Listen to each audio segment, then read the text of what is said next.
Hello guys, welcome back to my channel. আজকের ভিডিওতে যে টপিকটা নিয়ে ডিসকাস করব সেটা হচ্ছে আজকের মার্কেট এবং এই মুহূর্তে মার্কেটের মধ্যে জিওপলিটিক্যালি কোন কোন জিনিসগুলো চলছে, ক্রুড প্রাইসের মধ্যে কি হচ্ছে এবং তার সাথে সাথে গোল্ডের মধ্যে কি ঘটনাটা ঘটছে সেই প্রত্যেকটা বিষয় নিয়ে। তো প্রথমেই আমরা আজকে আমাদের মার্কেটের দিকে যদি তাকাই, মার্কেটে প্রথমের দিকে একটা বড় শুট আপ হলেও পরবর্তীকালে সেটা আবার ডাউন আসে, তারপরে এসে আবার একটা নিউট্রাল জায়গার মধ্যে গিয়ে পুরো মার্কেটটাই শেষ হয়। অর্থাৎ আমরা আজকের মার্কেটটা যেটা দেখলাম সেটা একটা ফ্ল্যাট কাইন্ড অফ মার্কেট, একটা স্ট্রাকচার সেইভাবে তৈরি করলো যার মধ্যে আমরা প্রচুর পরিমাণে ভোলাটিলিটি দেখেছিলাম এবং সেই অনুযায়ী মিড ক্যাপের মধ্যে বা লার্জ ক্যাপের মধ্যে প্রত্যেকটা জায়গাতেই আমরা সেম জিনিসটাই দেখেছি এবং ভিক্স আমরা 1% কাছাকাছি বাড়তে দেখলাম। ইউএসডি আইএনআর ধীরে ধীরে 96-এর কাছে যাচ্ছে, পরবর্তীকালে হয়তো এটা গিয়ে একটা সময়ে 100-তে গিয়ে টাচ করার মতো একটা প্রবণতা বা টেন্ডেন্সি তৈরি করছে। বিটকয়েন প্রাইস ফ্ল্যাট এবং ইউএসের যে বন্ডের ইল্ড রয়েছে, ইল্ড কিন্তু আমরা প্রচুর পরিমাণে বাড়তে দেখতে পাচ্ছি, রাইট? এবং ইল্ডের এই যে সার্জ বা এই যে বৃদ্ধি, এটা কিন্তু ইউএস মার্কেটের জন্য বেশ বড় রকমের একটা পরিস্থিতি নিয়ে আসছে, কারণ ইউএস এই মুহূর্তে একটা বেশ বড় রকম ডেট ক্রাইসিসে আসছে। তো সেই জায়গা থেকে তাদের কিন্তু হিউজ পরিমাণে ইন্টারেস্ট আগামী দিনে দিতে হবে। তো বন্ডের ইল্ডও সেই রকম টাইপেরই একটা বিষয়কে দেখাচ্ছে। এনিওয়েজ, যেটা ইম্পর্টেন্ট সেটা হচ্ছে আমাদের যে অ্যাডভান্স শেয়ার সেটা 1200-র কাছাকাছি ছিল এবং আজকের ডেটে 2000-এর কাছাকাছি ডিক্লাইন। টপ 5 যে স্টক রয়েছে যেগুলো সব থেকে বেশি বৃদ্ধি পেয়েছে সেই সমস্ত স্টকগুলো আমরা এখানে দেখতে পাচ্ছি। এর মধ্যে চম্বল ফার্টিলাইজারের মধ্যে একটা কোল গ্যাসিফিকেশনের যে কথাটা বলেছিলাম, অর্থাৎ এর পরে কোলের যে গ্যাসিফিকেশন হতে চলেছে এবং সেখান থেকে অ্যামোনিয়া বের করে আমাদের যে কৃষিকার্যে বা ফার্টিলাইজার সেগমেন্টের মধ্যে ইউজ হবে, যে কারণে ফার্টিলাইজার স্টকগুলোর মধ্যে একটা আমরা আগামী দিনে ভালো রকমের বৃদ্ধি দেখতে পাচ্ছি যারা কোল গ্যাসিফিকেশনে কাজকর্ম করে। এবং আমাদের যে মিনিস্টার রয়েছেন অশ্বিনী বৈষ্ণব, তিনি অলরেডি 3 লক্ষ কোটি টাকার মতো একটা পয়সা অ্যালোট করতে চলেছেন, যেটা নিয়ে এর আগে দুটো ভিডিও আগেই আমি এই বিষয়টা নিয়ে কথা বলেছিলাম। তো সেই জিনিসটা যদি হয় তাহলে আপনাকে কোল গ্যাসিফিকেশন কোন কোন কোম্পানি করে তার উপর রিসার্চ করুন এবং তার সাথে সেখান থেকে আন্ডার ভ্যালুড স্টকগুলোকে যদি আপনি বাছেন এবং সেইটার উপর আপনার যদি একটা মিডিয়াম টার্ম বেট শুরু হয়, মিডিয়াম টার্ম বলতে আমি 4 বছর, 5 বছর, 6 বছর, 10 বছরের বেট বলছি, বা মিডিয়াম টু লং টার্ম যদি আপনি বেট নিতে পারেন তাহলে সেখানে কিন্তু আপনার পয়সা তৈরি হওয়ার একটা বড় প্রবাবিলিটি তৈরি হচ্ছে। উল্টো দিক থেকে দেখতে গেলে আমরা যেটা দেখতে পাচ্ছি যে নিফটি 500-এর মধ্যে এমন প্রচুর স্টক রয়েছে যে সমস্ত স্টকগুলো আজকের ডেটে বেশ ভালো রকমই ডাউন। হুডকো, Hind Copper, Muthoot Finance, Clean Energy এবং নাভা, এই 5টা আজকের ডেটে সব থেকে টপ লুজার নিফটি 500-এর মধ্যে। যদি আমরা নিফটি 50 স্টকগুলোর দিকে তাকাই তাহলে যেটা দেখতে পাচ্ছি, মেটাল সেগমেন্টটা আজকে বেশ ভালো রকমের একটা ডাউন হয়েছে। এর বিহাইন্ড একটা বড় নিউজ রয়েছে এবং এই নিউজটা হচ্ছে যে ইউকে অর্থাৎ ইউনাইটেড কিংডমের মধ্যে 60%-এর কাছাকাছি তারা মেটাল ইম্পোর্টের ওপর বা স্টিল ইম্পোর্টের ওপর তারা একটা ক্যাপ লাগিয়েছে, ওকে? এবং যেটা এই সেগমেন্টটার জন্য নেগেটিভ, যে কারণে আমরা মেটালের মধ্যে ভালো রকমের একটা নেগেটিভিটি দেখলাম। এছাড়া পুরো যে মানে স্টকের যে পজিশন আমরা যদি দেখি, সমস্ত কিছুই মোটামুটিভাবে ফ্ল্যাট। আইটি স্লাইডলি একটু রিবাউন্ড করতে আমরা দেখলাম, তাছাড়া আর সেরকমভাবে মেজর কোনো মুভমেন্ট আমরা কোনো স্টকের মধ্যে দেখিনি। তো যে কথাটা বলছিলাম, যদি আমরা সেক্টর পার্সপেক্টিভ থেকে দেখি, এই মুহূর্তে আমরা নিফটি মেটালকে 1.93%-এর কাছাকাছি ডাউন দেখতে পাচ্ছি। Oil and gas, oil price আবার পুনরায় সার্চ করছে। এর বিহাইন্ডে কী রিজন রয়েছে সেটা নিয়ে আমি আসছি।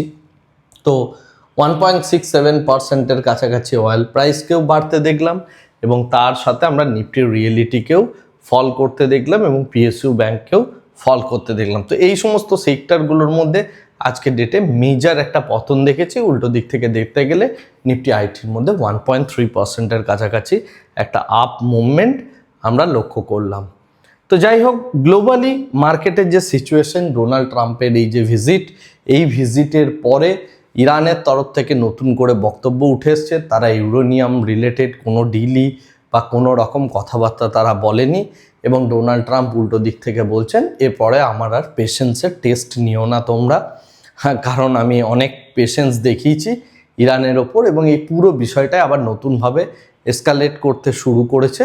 এবং সেই দিক থেকে দেখতে গেলে চায়নাকে পাশে পেয়ে মানে আমেরিকা চায়নার সাথে যে ডিলটা করছে সেই ডিলটার প্রভাবেই তারা অ্যাকচুয়ালি যেটা বলতে চাইছে যে এরপরে বা ইরানের দিকটা কিন্তু আর দেখা হবে না, এবং ডোনাল্ড ট্রাম্প এরপরে ইরানের ওপর আরও হার্ড পদক্ষেপও নিতে পারেন।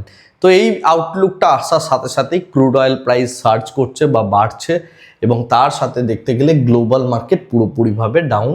আমাদের মার্কেট এই মুহূর্তে একটা ফ্ল্যাট কন্ডিশন মেনটেন করছে যদি আমি গিফট নিফটি বা আমাদের ফিউচারের দিকে তাকাই। বাকি পুরো গ্লোবাল মার্কেটের মধ্যে বেশ ভালো রকমের একটা ডাউনওয়ার্ড প্রেশার আমরা দেখতে পাচ্ছি।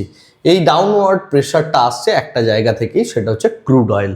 এবং ক্রুড অয়েল গতকাল ক্রুডের মধ্যে একটা পজিটিভিটি তৈরি হয়েছিল, এবং এই পজিটিভিটিটা ইউএস এবং চায়নার মধ্যে যে সাক্ষাৎকার বা মিট আপ হয়েছিল তার প্রভাবেই এই সমস্ত বিষয়গুলো হয়েছিল। কিন্তু তারপরে ইরানের আবার পাল্টে খেয়ে যাওয়া, এবং আগামী দিনে পুতিন তিনিও এরপরে ইরানে ভিজিট করতে যাচ্ছেন, এবং তার সাথে সাথে মানে ইউএসের সাথে ইরানের যে টানাপোড়েনটা চলছে সেটা কিন্তু আরও এসকালেট করছে, যে কারণে আমরা এই মুহূর্তে ব্রেন্ট ক্রুডকে কিন্তু বেশ ভালো রকমই বাড়তে দেখছি, তার সাথে ন্যাচারাল গ্যাস প্রাইসও বাড়ছে। এনিওয়ে, যেহেতু ক্রুড অয়েল বাড়ছে তাই গোল্ড অ্যান্ড সিলভারের মধ্যে পতন সেই জিনিসটা তো হবেই।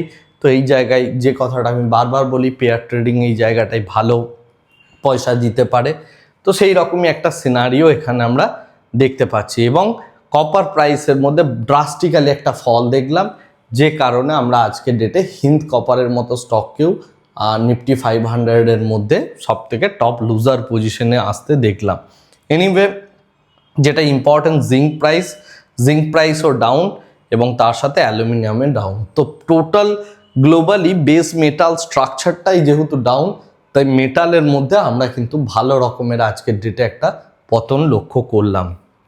এনিওয়ে, এরপরে নিফটির যদি আমরা ওপেন ইন্টারেস্ট পার্সপেক্টিভ থেকে ডিসকাশন করি, যেটা দেখেছিলাম গতকাল যে এই যে রেঞ্জটা তৈরি হয়েছে অর্থাৎ 23,500, তার মধ্যে আরও পুট রাইটার অ্যাড হয়েছে এবং কল রাইটাররা আরও ওয়াইন্ড আপ হয়েছে। তো সুতরাং এই 23,500 থেকে 24,000 এই রেঞ্জের মধ্যে সামনের উইকে এক্সপায়ার হয়ে যাওয়া উচিত।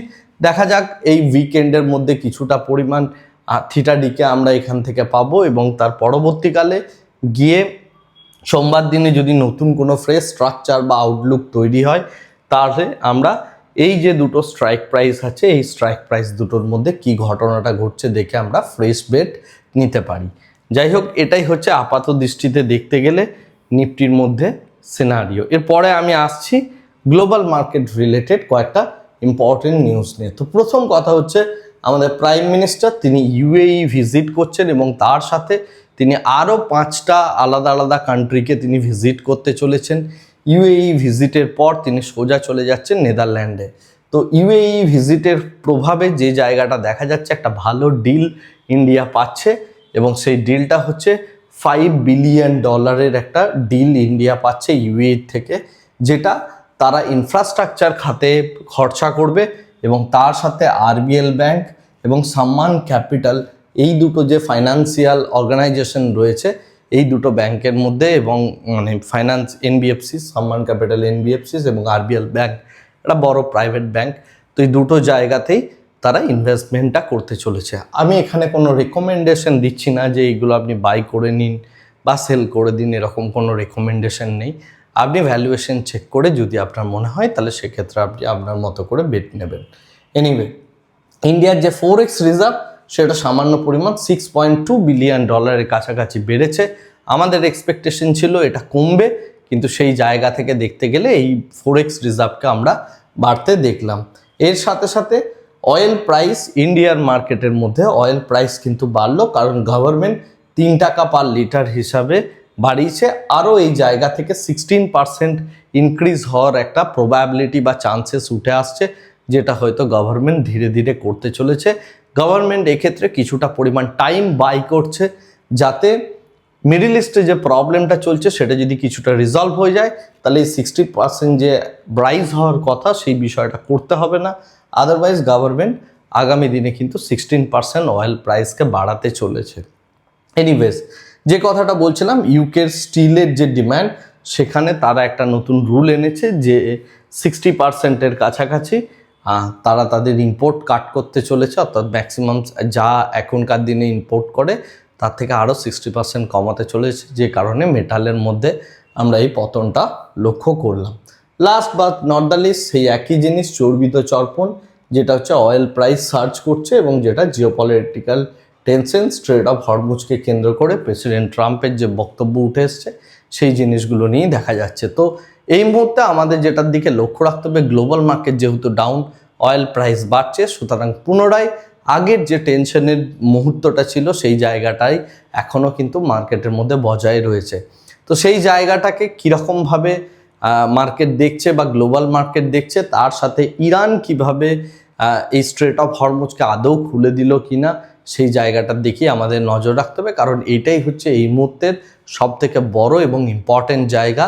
এই জায়গাটার ওপর নির্ভর করছে পুরো পৃথিবীর মার্কেট, তথাপি ইন্ডিয়ান মার্কেট এবং oil price, metal price, everything. তো এই জায়গাটার দিকেই আমরা লক্ষ্য রাখবো এবং আগামী দিনে নতুন নতুন যে সমস্ত আপডেটগুলো আসবে সেগুলো সম্পর্কে আমি আপনাদের জানাতে থাকবো।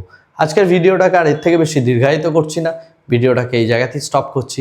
Thank you very much, bye bye, tata.